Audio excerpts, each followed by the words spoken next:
would you do if you see a gang of otters coming towards you? Freak out and run away. Normally, they will not approach us. It's we approach them. Okay, so if by any chance they approach me, I'll just walk away. Otters, you may have seen them, but you may not want to live with them because of reports of damages and possible attacks. I don't know how to deal with them, and I don't think many Singaporeans know either. Let's learn from someone who knows about otters. I met with Bernard Seah, who has been observing otters through his camera lenses for about 10 years. I am a wildlife photographer. I spend a lot of time also volunteering to educate people about wildlife. The more I saw them, the more I tried to understand them, and the more they fascinated me. Till today, I never get tired of hanging out with otters. In 1977, our then Prime Minister Lee Kuan Yew said, "Look here guys, our Singapore River, Kallang River, was smelling like a sewer." Our forefathers polluted the environment to the extent that otters disappeared. In 1998, we encountered our very first resident pair of otters. The clean waters brought the otters back.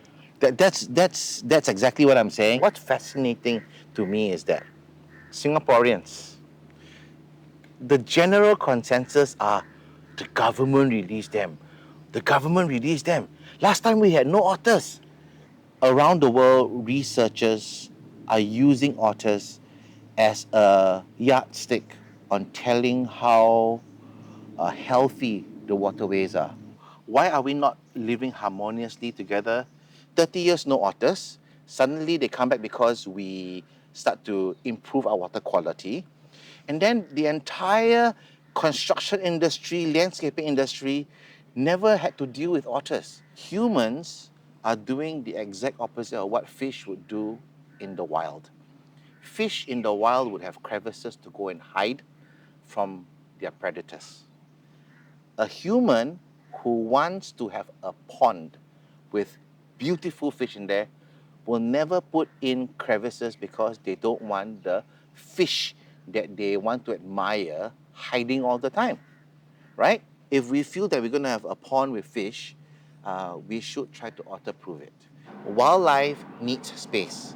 Wildlife, like humans, also have a close proximity that they want to be comfortable in. Question about otters having bitten a few.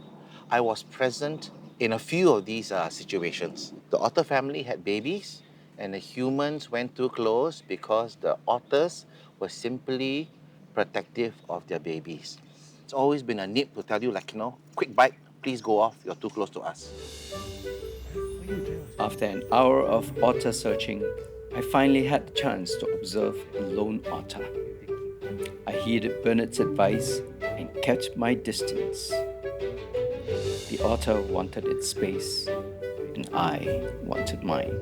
What we need to do is to respect all wildlife, keep our distance. Wildlife coming back to Singapore, I take my hats off to NParks for having this initiative called A City in Nature.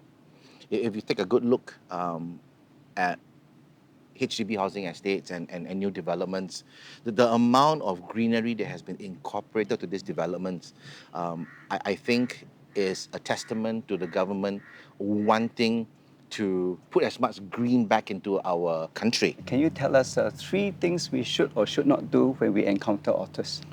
We should lower our volume, when we should keep our distance, okay? Especially with the babies, keep a further distance. Do not feed them. It is wonderful to know that otters are returning because our waters are clean. Just as we value our personal space, otters and wildlife deserve their space too. We can admire the beauty from a safe distance. This is the Ottergrapher. This is CityJo Carson. Singapore 1.